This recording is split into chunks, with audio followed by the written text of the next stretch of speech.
एक दिन बुद्ध एक गांव में भिक्षा के लिए पहुंचते हैं। जब बुद्ध गांव में प्रवेश करते हैं तो देखते हैं कि पूरे गांव में सन्नाटा छाया हुआ है। दूर दूर तक कोई व्यक्ति नजर नहीं आ रहा था। बुद्ध उस गांव के पहले द्वार पर जाते हैं और कहते हैं, भिक्षाम देहि, परंतु भीतर से बाहर कोई नहीं आता। बुद्ध दूसरे द्वार पर जाते हैं परंतु कोई दरवाजा नहीं खोलता। बुद्ध तीसरे द्वार पर जाते हैं परंतु उस द्वार से भी कोई व्यक्ति बाहर नहीं आता। फिर अचानक से एक दरवाजा खुलता है जिसमें से एक व्यक्ति बाहर निकलता है। वो जल्दी से बुद्ध का हाथ पकड़ता और उन्हें अपने घर में ले जाता है और कहता है, क्षमा करें बुद्ध, परंतु इस समय आप बाहर नहीं जा सकते। अंगूठा कक्ष को गांव की सीमा पर देखा गया है। सभी गांव वाले डर के मारे अपने अपने घरों की खिड़कियां, दरवाजे बंद करके बैठे हुए हैं। बुद्ध उस व्यक्ति से पूछते हैं, कौन है ये अंगूठा कक्ष और उससे इतना भय क्यों है? वह व्यक्ति कहता है, अंगूठा कक्ष एक राक्षस है। उसे जो भी मनुष्य मिलता है, बच्चा, वृद्ध, स्त्री या पुरुष, यहां तक कि सन्यासी भी, वो किसी को भी नहीं छोड़ता। महाराज राजकरण के सैनिक भी उससे डरते हैं। बुद्ध उस व्यक्ति से पूछते हैं, क्या वो ये सब धन के लालच में करता है? वो व्यक्ति कहता है, नहीं, धन का उसे कोई लालच नहीं है। वो जब भी किसी मनुष्य पर वार करता है तो उसकी अंगूठा काटकर अपने गले की माला बनाता है। इसीलिए उसका नाम अंगूठा कक्ष पड़ गया है। और यह भी सुना है कि जब उसके गले की माला में 100 अंगूठा पूरी हो जाएंगी तो उसकी विनाशक शक्तियां और भी ज्यादा बढ़ जाएंगी। बुद्ध कहते हैं, आभार आपका, जो आपने मुझे उसके बारे में बताया।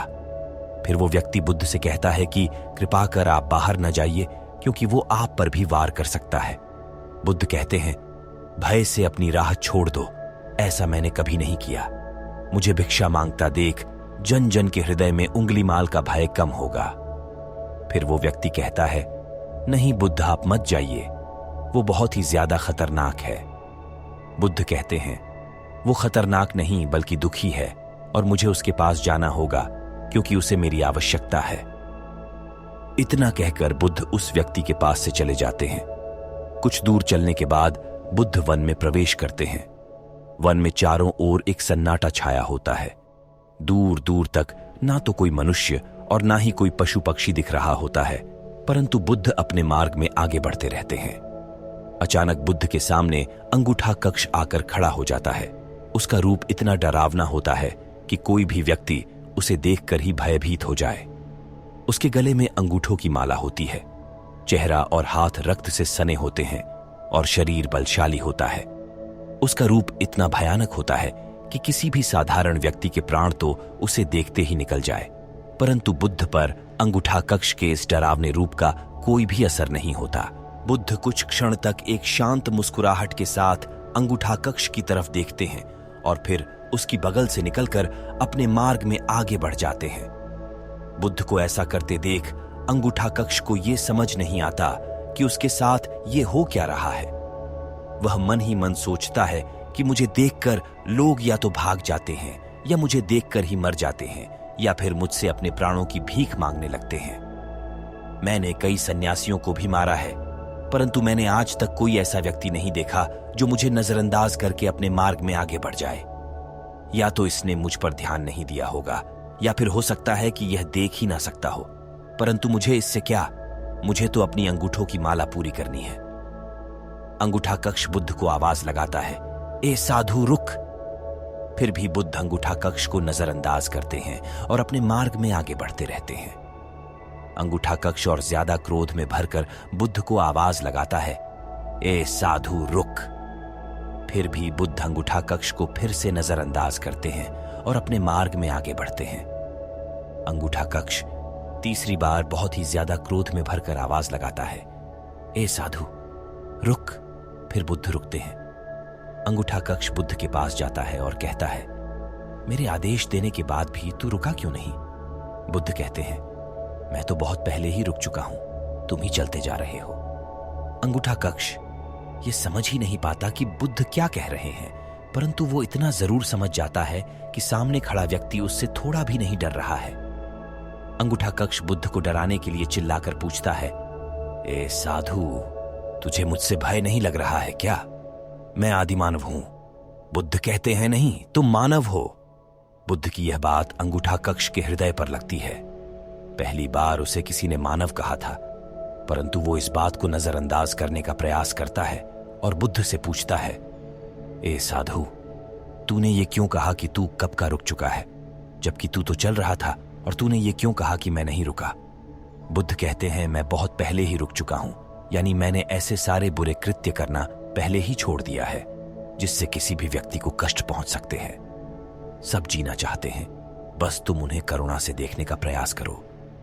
बुद्ध के ये शब्द दोबारा से अंगूठा कक्ष के हृदय पर चोट करते हैं, परंतु वह दोबारा से बुद्ध की बातों को नजरअंदाज करने का प्रयास करता है, और इस बार वह और क्रोध में भरकर बुद्ध की गर्दन पर अपनी कटारी रख देता है, जिससे वो लोगों की हत्या किया करता था। बुद्ध से चिल्लाकर कहता है, नहीं, मानव में ना तो प्रेम है और ना ही करुणा है, सिर्फ छल और कपट है। इसलिए मैं सबकी हत्या करूंगा और किसी को जीवित नहीं छोड़ूंगा। बुद्ध कहते हैं, तुम्हें लोगों ने बहुत दुख दिया है अंगूठा कक्ष। क्रूरता मनुष्य अज्ञान के कारण ही करता है। ईर्ष्या, द्वेष, मोह, माया, ये सभी अज्ञान की ही संतानें हैं, परंतु वो व्यक्ति ही है जिसमें दया, करुणा, सद्भाव और समझ का उदय भी होता है।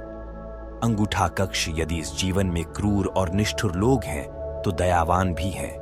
बस तुम्हें अपनी आंखों से इस अंधेपन की इस पट्टी को हटाना होगा जो तुम्हें केवल बुराई ही दिखा रही है। तीसरी बार बुद्ध के शब्दों को सुन अंगूठा कक्ष का खुद पर से संयम हट जाता है। उसे समझ नहीं आता कि पहली बार उसे अपना आपा इतना कमजोर क्यों महसूस हो रहा है। वह कोशिश तो करता है क्रोध करने की, परंतु कर नहीं पाता। वो बड़ी हिम्मत जुटाकर क्रोधित होने का नाटक करके बुद्ध से कहता है, तुम और व्यक्तियों जैसे नहीं हो। बुद्ध कहते हैं, मैं हर व्यक्ति जैसा ही हूं, बस जागृत हूं और यह सिद्ध कर रहा हूं कि हर व्यक्ति में जागने की क्षमता है। मेरा मार्ग क्रूरता को दया में परिवर्तित करता है। अंगूठा कक्ष, तुम अनजाने में घृणा के पथ पर हो, बस इस क्षण रुक जाओ। तुम्हारे भीतर भी ये क्षमता है कि तुम दया और करुणा के पथ पर चल सको। इतना सुनते ही अंगूठा कक्ष के हाथ से कटारी जमीन पर गिर जाती है और उसकी आंखों से आंसू बहने लगते हैं। भला कोई कब तक बुद्ध को अनदेखा करेगा? अंगूठा कक्ष रोते हुए बुद्ध से पूछता है, क्या आप वही हैं जिन्हें लोग बुद्ध कहते हैं, जो लोगों को मुक्ति के मार्ग पर चलना सिखाते हैं? फिर बुद्ध कहते हैं कि हां, मैं वही हूं और तुम्हें भी मुक्ति के मार्ग पर ले जाना चाहता हूं। फिर अंगूठा कक्ष कहता है, परंतु मैं अब बहुत दूर निकल गया हूं। मैंने बहुत हत्याएं करी हैं और बहुत पाप करे हैं। मैं अब चाहकर भी वापस नहीं लौट सकता और मेरा वापस लौटना अब असंभव है। बुद्ध कहते हैं, असंभव कुछ भी नहीं, जब जागो तभी सवेरा। अंगूठा कक्ष कहता है, मैं अब पुनः जीवन की ओर नहीं मोड़ सकता, बहुत देर हो चुकी है। बुद्ध कहते हैं, तुम में इतनी चेतना है कि तुम जानते हो कि जो तुमने अब तक किया वह बुरा था। इसका अर्थ यह है कि तुम जानते हो कि क्या अच्छा है और क्या बुरा है। अंगूठा कक्ष, जिस दिन से तुमने अच्छा कार्य करना शुरू कर दिया, उस दिन से तुम्हारा एक नया जीवन शुरू हो जाएगा। फिर अंगूठा कक्ष कहता है, मैं कितने भी अच्छे कार्य क्यों न कर लूं, परंतु लोग मुझे उसी दृष्टि से देखेंगे और मुझे चैन से जीने नहीं देंगे। बुद्ध कहते हैं, अंगूठा कक्ष, यदि तुमने हिंसा का मार्ग छोड़ा तो मैं तुम्हें मार्ग दिखाऊंगा और तुम्हारा संरक्षण करूंगा और तुम्हें लोगों की घृणा से बचाऊंगा। बस पहला कदम तुम्हें ही उठाना होगा। अंगूठा कक्ष पूछता है, क्या यह हो सकता है? बुद्ध कहते हैं, अवश्य हो सकता है। तुम में असामान्य बुद्धि है। अंगूठा कक्ष, तुम परम सत्य के पथ पर बहुत आगे जाओगे।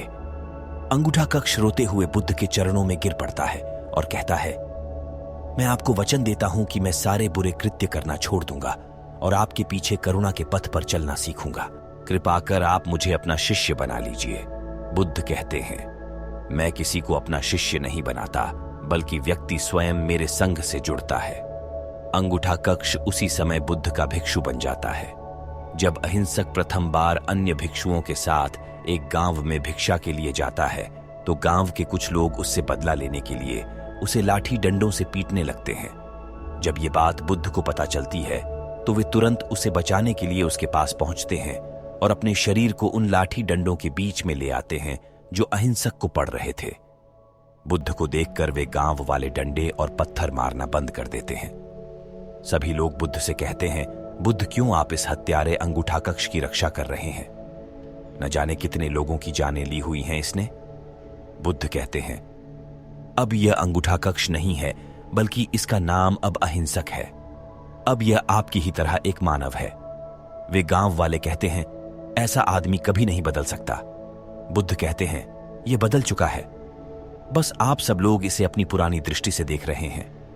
यदि यह अंगूठा कक्ष होता तो क्या आप में से किसी में भी इतना साहस या बल होता कि कोई इसे एक अंगूठा भी लगा सके?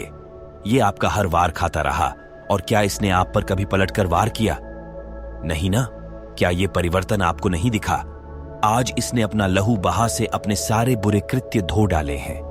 आप लोगों के द्वारा इतनी मार खाने के बाद भी इसकी आंखों में आपके लिए क्रोध नहीं है। एक स्त्री कहती है, यह परिवर्तन मैंने स्वयं देखा है। वो स्त्री गांव वालों से कहती है, आप में से कौन ऐसा है जो दूसरों के दुख में दुखी हो, दूसरों की पीड़ा सहन ना हो तो उसे हर प्रकार की सहायता प्रदान करे, और ऐसा इस भिक्षु ने किया है। 2 दिन पहले एक व्यापारी अपनी पत्नी को लेकर जा रहा था और उसकी पत्नी प्रसव पीड़ा से व्याकुल थी। तब मैं पास से ही गुजर रही थी, इसलिए मैं भी दौड़ी दौड़ी गई। उस स्त्री की पीड़ा बढ़ती ही जा रही थी। घना जंगल होने के कारण उसे कहीं ले जाया भी नहीं जा सकता था। तभी यह भिक्षु वहां आ पहुंचा और इसने मुझसे पूछा कि क्या हुआ बहन। मैंने इसे बताया कि यह स्त्री प्रसव पीड़ा में है और इस घने वन में हम कुछ कर भी नहीं पा रहे हैं। कब तक यह कष्ट भोगेगी? कहीं इसके और इसके बच्चे के प्राण ना चले जाएं। फिर इस भिक्षु ने मुझसे कहा कि ऐसा नहीं होगा, मैं अभी अपने गुरु के पास जाऊंगा, वे अवश्य ही कोई मार्ग दिखाएंगे। इतना कहकर यह भिक्षु दौड़कर वहां से चला गया। बुद्ध कहते हैं कि फिर व्यथित हो अहिंसक मेरे समक्ष आया और मेरे पैरों में गिरकर मुझसे कहने लगा, बुद्ध, एक स्त्री गहन प्रसव पीड़ा में है और उसकी पीड़ा बढ़ती ही जा रही है, कहीं मां और बच्चे को कुछ हो न जाए। यह सब सुनकर बुद्ध ने कहा कि दौड़कर जाओ और उससे कहो, बहन, जिस दिन से मेरा जन्म हुआ है मैंने जानबूझकर किसी भी प्राणी को कष्ट नहीं पहुंचाया है। मेरे सत्कर्म तुम्हारा सुरक्षा कवच बने और आपकी और आपके शिशु की रक्षा करे। अहिंसक ने मुझसे कहा, परंतु यह तो असत्य होगा बुद्ध। सत्य तो यह है कि मैंने आज तक बहुत से प्राणियों को कष्ट पहुंचाया है। यदि मैंने ऐसा कहा तो वे माता और शिशु उसी क्षण प्राण त्याग देंगे। फिर बुद्ध ने कहा, तो तुरंत जाओ और उस स्त्री से कहो, बहन, जिस दिन से मेरा एक नया जन्म हुआ है मैंने सभी बुरे कृत्यों को त्यागा है और उस दिन से मैंने किसी भी प्राणी को कष्ट नहीं पहुंचाया है, और मेरे सत्कर्म आपका सुरक्षा कवच बने और आपकी और आपके शिशु की रक्षा करे।